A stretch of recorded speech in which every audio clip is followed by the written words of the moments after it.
Bonsoir mes amis, nous voici à nouveau réunis ce soir pour vous parler des objets totems. J'espère que vous allez tous bien. Alors, qu'est-ce qu'on appelle les objets totems? Nous avons tous un totem, que ce soit un animal, que ce soit un objet, que ce soit un végétal. Nous avons tous un totem avec qui nous avons tissé un lien très très fort.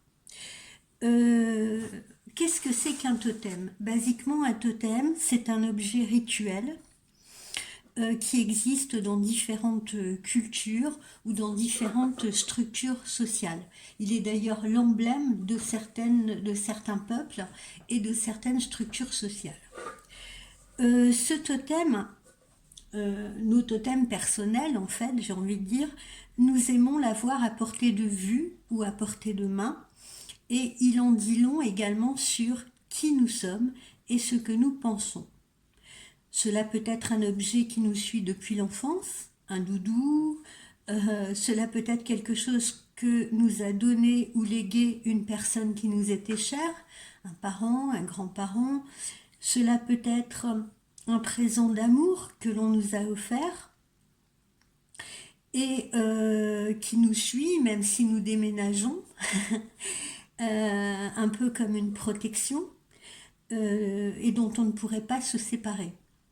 Ça peut être également un objet que l'on découvre soi-même, au hasard par exemple que l'on déniche ou que l'on chine au hasard de brocante ou autre, ou en faisant des vides-greniers. Et ça peut être aussi un objet que l'on ramasse dans la nature parce qu'il nous appelle.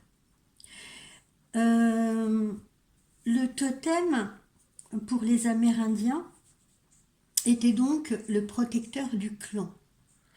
Il est sacré. Et la relation totémique est reliée à l'association que cet objet évoque dans notre esprit, parce que c'est un point de repère qui nous suit pour nous guider, nous soulager parfois, nous rassurer, et il polarise nos émotions, et il a donc de ce fait une signification sociale.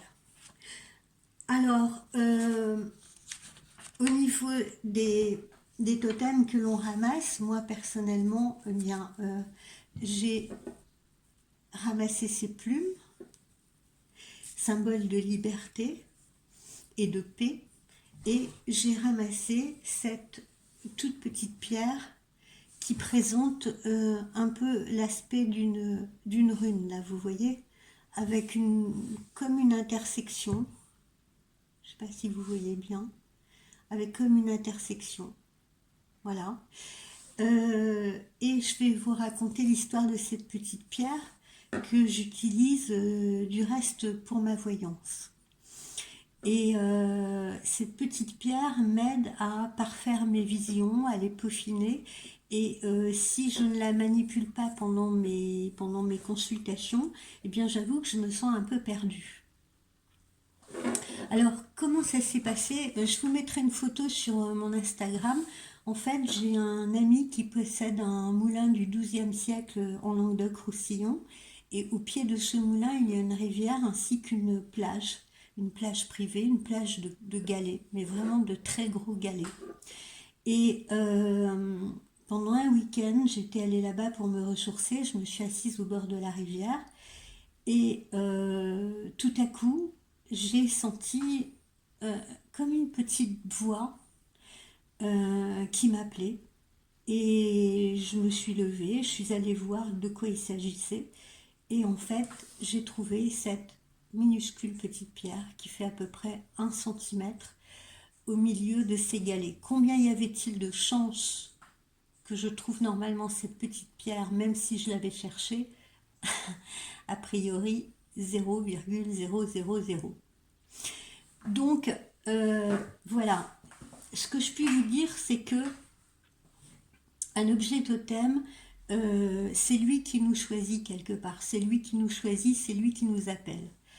Et je vous conseille fortement au cours de vos promenades justement d'être attentif à ces signes-là, si vous voulez. Si vous vous sentez vraiment très très fort appelé par une pierre, une plume, un morceau de bois, un végétal, eh bien ramassez-le. Alors ne ramassez pas pour ramasser, bien entendu. Normalement, ce totem doit vous appeler, littéralement. Voilà. Vous devez sentir une voix à l'intérieur de vous, ou une voix en dehors de vous, qui vous dit ben, ramasse-moi et emmène-moi chez toi. Et du reste, je vais aussi vous donner une autre petite anecdote. Je ramasse plusieurs pierres, bien évidemment. Alors attendez, je vais vous en montrer d'autres.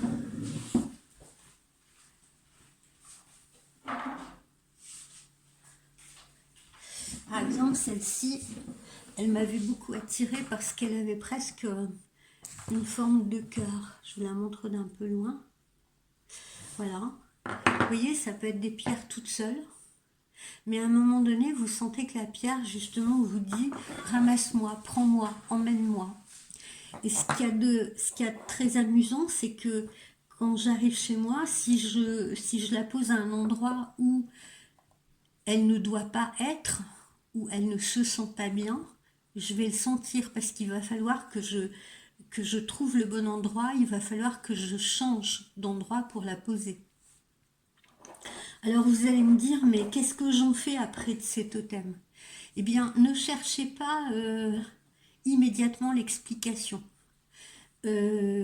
Contentez-vous de suivre justement la voie de ce totem, ramenez-le chez vous, posez-le à l'endroit le plus approprié, et puis vous verrez, à un moment donné, ce totem vous sera utile. Alors par exemple, moi cette petite pierre, elle m'a été utile à ma voyance. Il y en a d'autres qui vont vous délivrer un message. Il y en a d'autres qui seront un signe, si vous voulez. Il y en a d'autres qui vont arriver en synchronicité, peut-être par rapport à un événement que vous avez vécu. Voilà, mais ne soyez pas impatient. Voilà, prenez cet objet, posez-le quelque part chez vous, et puis attendez qu'il vous délivre son message. Voilà, et laissez-vous guider par cet objet. Voilà. Ne cherchez pas vraiment. Vous voyez, c'est un peu comme quand on vous fait une voyance. Des fois, on fait une voyance à quelqu'un, on lui dit vous allez faire une rencontre amoureuse. Et il y a des personnes, elles cherchent absolument déjà autour d'elles qui peut être la personne. Ça, c'est pas bon. Vous voyez, parce que c'est peut-être une personne que vous ne connaissez pas du tout. Pas encore. Ou ça peut être une personne que vous connaissez en effet, mais peut-être que vous pouvez vous tromper de personne. Donc, attendez. Comme d'habitude, ne soyez pas impatient et laissez faire les choses. Et vous verrez qu'à un moment donné, vous aurez la clé de toutes vos questions par rapport à ce totem. Voilà. Mais quoi qu'il en soit, ramassez-le parce que il peut être bienfaisant justement pour vous guérir de quelque chose, pour vous protéger, voilà, ou pour vous délivrer un message. Voilà. J'espère que cette courte vidéo sur les objets totems vous aura plu. Je vous retrouve très bientôt pour une autre vidéo sur les sceaux de Salomon. Bonne soirée.